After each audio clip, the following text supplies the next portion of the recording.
Saygıdeğer izleyicilerimiz, yurt dışında yaşayan tüm vatandaşlarımızı çok yakından ilgilendiren bir konu var. Nedir bu? Yurt dışı emeklilikleri iptal ediliyor, alınan maaşlar da geriye isteniyor. Peki, kimlerin emekli maaşları kesilecek, kimlerin bugüne kadar almış oldukları emekli maaşları faiziyle beraber geriye alınacak? Değerli izleyicilerimiz, bildiğiniz üzere dünyada yurt dışında yaşayan vatandaşlarına emeklilik hakkı veren tek ülke Türkiye. 31 Ekim 2019 tarihine kadar vatandaşlarımız yaklaşık 60 ya da 70 bin lira civarında toplu bir para ödediklerinde kendilerine 2500 lira civarında bir emekli maaşı bağlanıyordu. Ancak bu tarihten sonra yeni çıkan yasayla beraber bu para şu anki güncel rakamlarla yaklaşık 470 bin liraya kadar çıktı. Eğer bir vatandaşımız yurt dışında yaşıyorsa ve Türkiye'den emekli olmak istiyorsa bugünün rakamlarıyla yaklaşık 475 bin lira civarında bir para ödemek zorunda. Yine 31 Ekim 2019'dan önce bu vatandaşlarımız SSK'dan emekli olurken yeni çıkan yasayla beraber bu vatandaşlarımız artık Bağkur'dan emekli olabiliyor. Yani geçmişte vatandaşlarımız yaklaşık 5500 gün civarında bir borçlanmaları halinde emekli olurken bu rakam günümüzde 9000 güne çıktı. 470 bin lira civarında para ödeyecek. Peki kaç para maaş alacak? Bir vatandaşımız eğer bu parayı öderse bugünün rakamlarıyla yaklaşık değerli izleyicilerimiz 2000 lira civarında bir emekli maaşı alacak. 470 bin lira öde, karşılığında ise 2000 lira al. Yani euro olarak hesaplarsak 47 bin euro civarında bir para ödenecek. Karşılığında ise 200 euro maaş alınacak.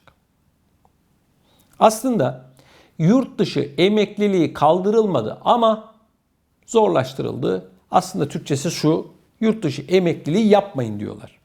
Peki bu videomuzun ana konusuna dönecek olursak, Türkiye'de emekliliği olan yurt dışı borçlanması ya da vatandaşlarımız içerisinde yurt dışında yaşayıp emekli olanların, Türkiye'den emekli olanların hangilerinin emekli maaşları kesilecek?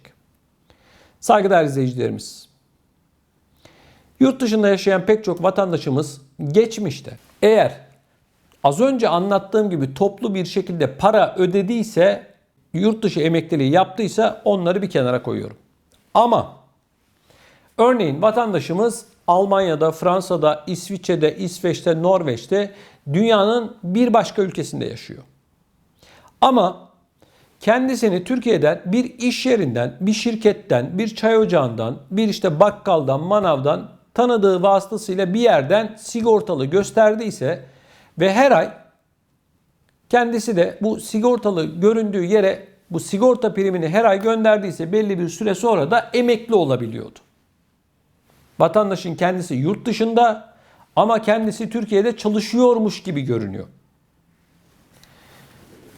Zamanını, yaşını dolduruyor ve kişi emekli oluyor. Emekli maaşı bağlanıyor. Emekli maaşını tıkır tıkır her ay almaya başlıyor. Sonra Sosyal Güvenlik Kurumu'nun müfettişleri bir araştırma yapıyor ya da bir şikayet oluyor. Bu kişilerin aslında o tarihlerde Türkiye'de bulunmadığı ortaya çıkıyor. Ve bu kişilerin hemen emeklilikleri iptal ediliyor. Kendilerine mektup gidiyor. Bugüne kadar almış olduğunuz tüm emekli maaşını faiziyle beraber şu tarihe kadar bize getirin deniliyor. Şimdi vatandaş emekli olmuş, yıllar geçmiş, maaşını almış. Ve devlet eğer bu parayı ödemezse, Türkiye'de herhangi bir şekilde mal varlığı varsa bu mal varlığına el koyuyor ve parayı tahsil ediyor. Şimdi genellikle vatandaş emekli olduktan sonra böyle bir şeyin tabii ki başına geleceğini düşünmez. Ama sonrasında böyle bir mektup alınca durum değişiyor. Şimdi vatandaş da, gurbetçiler bana yazıyor bu tür durumda olan. Diyor ki ben diyor her ay sigorta primi ödedim diyor. Şimdi Türkiye'deki kanuna göre sigorta priminin ödenmesi yetmiyor. Sizin fiilen çalışıyor olmanız gerekiyor o iş yerinde. Yine bazı dolandırıcılar var Türkiye'de. Yurt dışında yaşayan vatandaşlarımızı sigortalı gösteriyorlar. Her ay vatandaşımız buraya parayı gönderiyor ama bu kişiler devlete primi ödemiyor. Şimdi yine Türkiye'deki kanunlara göre sigorta primini ödemenin sorumluluğu işverende, işçide değil. Sonra müfettişler bir bakıyor, bir sürü kişi burada sigortalı görünüyor ama sigorta primi ödemiyorlar. Sonra bir araştırıyorlar, çok var mesela. Ufacık 10 metrekare bir yerde adamlar 100 kişiyi sigortalı göstermiş. Yani şebeke bunlar. Vatandaştan, gurbetçiden her ay sigorta primini alıyor ama devlete ödemiyor. Ortaya çıkıyor. Şimdi sigorta primi başka bir boyut, emekli olup maaş almak başka bir boyut. Sigorta priminin sorumluluğu işverende ama emekli olduktan sonra o alınan maaşın sorumluluğu vatandaşta, yani emekli olan kişide. Bu ve benzeri konularla ilgili çok sayıda bize Emekli TV'nin Facebook hesabından çok sayıda mesaj geliyor. Peki vatandaş ne yapabilir? Onu biraz sonra anlatacağım. Bir de Türkiye'de bulunup emeklilikleri iptal edilenler, maaşları iptal edilenler var. Kimler onlar? Şimdi Türkiye'de bildiğiniz üzere öksüz maaşı ya da yetim maaşı denilen bir maaş var. Kız çocukları babalarından ya da annelerinden bir maaş kaldıysa bunu alabiliyorlar. Evlendikleri zaman da bu maaşlar kesiliyor. Türkiye'de bu yetim maaşını alabilmek için bazı hokkabazlar sahte boşanmalar yapıyorlar. Eşleriyle mahkemeye gidiyorlar, biz boşanmak istiyoruz diyorlar. Hakim de onları boşuyor ve bu kişiler, bu kadın gidiyor SGK'ya diyor ki ben diyor boşandım diyor, bana diyor yetim maaşı bağlayın. Kanunen devlet de bağlıyor. İşte bunlar içerisinde çoğu şikayetle olmak üzere bu kişilerin de tespitleri yapılıyor. Bunların maaşları kesiliyor değerli izleyicilerimiz. Bu ve benzeri durumda olan yüz binlerce kişinin olduğu biliniyor. Sosyal Güvenlik Kurumu'na özellikle şikayet olduğunda bunların araştırması yapılıyor. Eğer karı koca aynı evde yaşıyorsa özellikle onların hemen maaşı kesiliyor. O güne kadar almış oldukları tüm maaş da faiziyle beraber geriye isteniyor. Şimdi Türkiye'de böyle bir haksız kazanç var, hukuksuz kazanç var. Şimdi vatandaşın, tabii yurt dışında yaşayan vatandaşın temel sorunlarından bir tanesi bu işin nasıl çözüleceği. Öncelikle şunu söyleyeyim, bakın. Ben bu konuyla ilgili Emekli TV'nin Facebook hesabından çok sayıda paylaşım yapıyorum. Bizi Emekli TV'nin Facebook hesabından mutlaka takip edin. Bu konularla ilgili sorularınızı da bizi Facebook'tan takip ettikten sonra bize yazabilirsiniz. Evet, Emekli TV Facebook'a yazdığınızda direkt çıkıyor zaten. Şimdi arkadaşlar, şunun bilinmesi lazım. Türkiye'de bulunmayıp yurt dışında yaşayan ama Türkiye'de çalışıyormuş gibi gönderenlerin emekli maaşları kesilir. Kanun bunu söylüyor.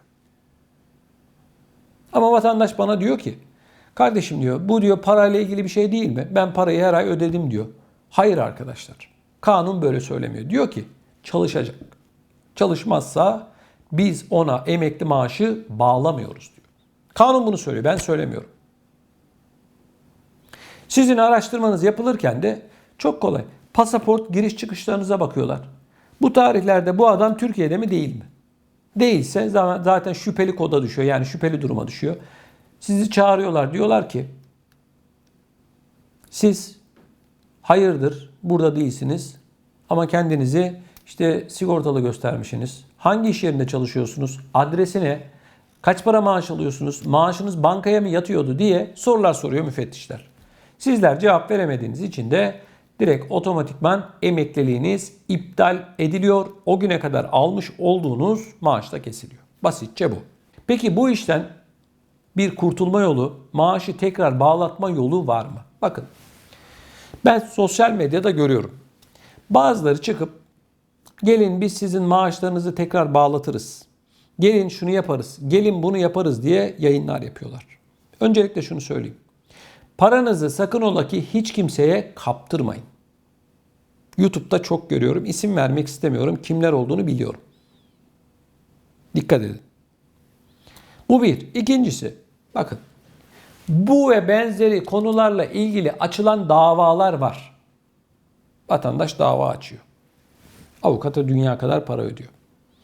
Eğer siz o tarihlerde Türkiye'de değilseniz mahkemede bu davayı kaybedeceksiniz. Evet. Çünkü pasaport giriş çıkışlarınız, gümrük giriş çıkışlarınız isteniyor. Bakıyorlar. Evet bu tarihlerde burada değilmiş diyorlar. Mahkeme sizin aleyhinize sonuçlanıyor. Yani bir çıkış yolu yok. Tek bir çıkış yolu var arkadaşlar. Bu yurt dışında yaşayan vatandaşlarımızın emekliliklerinin iptaliyle ilgili. Tek bir çıkış yolu var. O da şu. Bu konuyla ilgili bir af çıkmadıktan sonra bu işten kurtuluş yok. Sadece af çıkacak. Bununla ilgili şu anda Ankara'da son durum nedir? Bir af çıkacak mı? Çıkması halinde kimleri kapsayacak? Yurt dışında yaşayan ve emekli maaşı kesilen ya da kesilme ihtimali olan vatandaşlarımızın mutlak surette Emekli TV'yi çok yakından takip etmelerini rica ediyorum. Önümüzdeki günlerde bu konuyla ilgili özel bir video yapacağız, özel bir yayın yapacağız. Aynı zamanda Emekli TV'yi Facebook'tan takip etmenizi rica ediyorum. Oradan da bu konuyla ilgili gelişmeleri size sıcağı sıcağına aktaracağım. Sizlerin bu ve benzeri durumda olan vatandaşlarımızın soruları varsa Facebook üzerinden bana sorabilirler ya da bu videonun altına yorum olarak yazabilirler. Ben bunların hepsini tek tek okuyorum. Saygıdeğer izleyicilerimiz, bakın. Sizi bir konuda uyarmak istiyorum. YouTube'da, sosyal medyada çok görüyorum. Birileri gurbetçi vatandaşlarımızın parasını alabilmek için danışmanlık adı altında bir sürü hokkabazlık yapıyorlar. Aman sakın ola ki kimseye paranızı kaptırmayın. Hiçbir şekilde biz şunu yaparız, yok şunu hallederiz, şu maaşı bağlarız gibi söylemlere itibar etmeyin. Çok sayıda mağdur olan vatandaşımız var, ben biliyorum, bizzat biliyorum. Bu vatandaşlarımızı dolandıranları da biliyorum ben. İsimlerini vermiyorum. Uyarıyorum sizi. Diyorum ki kimseye paranızı kaptırmayın. İşini dürüst yapanlara asla bir sözümüz yok. Onlar başımızın üzerinde yeri var onların. Ama ben hokkabazlara söylüyorum. Dikkat edin. Dikkat edin, dikkat edin. Bazı avukatlar var. Bunları çok iyi biliyorum. Bazı meslek grupları da var. Şimdi söylemiyorum ama şunu unutmayın. Her iyinin yanında kötü de var. Çürük elmalar da mevcut. O nedenle sizden rica ediyorum. Lütfen paranızı kimseye kaptırmayın. Siz bilirsiniz. İşte Türkiye'de mal varlığınızı gizliyoruz. İşte otomatik finansal bilgi paylaşımıyla Türkiye'deki paranız yaşamış olduğunuz ülkeye bildirilmez gibi vesaire gibi açıklamalar yapıyorlar. Sakın ola ki paranızı kaptırmayın. Çok mağdur olursunuz. Benden söylemesi. Facebook'tan bu konularla ilgili çok sayıda paylaşım yapıyorum. Mutlaka Facebook'ta, Emekli TV Facebook'tan mutlaka takip edin. Benden söylemez. Sonra Fatih Bey söylemişti dersiniz. Çok mağdur var arkadaşlar. Çok mağdur var. Gurbetçi vatandaşımız güveniyor, inanıyor, parasını veriyor ama sonunda maalesef hüsrana uğruyor. Muhatap bulamıyor ondan sonra. Benden söylemesi, ben uyarıyorum. Beni takip edenler bilir. Ben bu konuları sık sık gündeme getiriyorum ki bizi izlemeyen, sonradan izleyenler olursa paralarını kaptırmasınlar. Sizlerden ricam şu, bu yayınımızı mutlaka çevrenizde bulunan insanlarla paylaşın. Paralarını kimseye kaptırmasınlar. Demedi demeyin. Gurbetçi vatandaşımız gece gündüz çalışıyor. Alın teri döküyor. 3 kuruş para biriktiriyor. Bunu da hokkabazlara kaptırmasın diye söylüyorum bunları. Yoksa para sizin, takdir sizin. Nasıl arzu ederseniz bu şekilde hareket edebilirsiniz.